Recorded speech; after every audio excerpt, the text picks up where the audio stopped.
Lettuce and onions. Don't forget to subscribe, guys.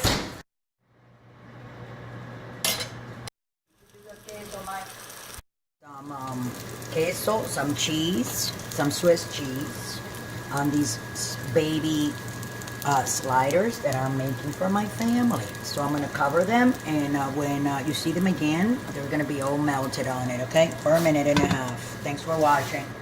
So this is what they're supposed to look like, guys. So these we're gonna have them with the onion rings. But before I put that over there, stay there, Michael, don't go away. We're gonna put, see that? It's like that. Hold on, guys.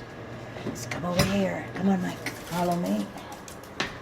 And the doggies are like, guys, if I tell you the dogs, they're all over the place. There you go. These are my sliders. These are turkey sliders that I just made for my husband with a large order that I made him right there, you can see, of onion rings. And this is what's for dinner. Thanks for watching, guys. Love you all. Don't forget to subscribe.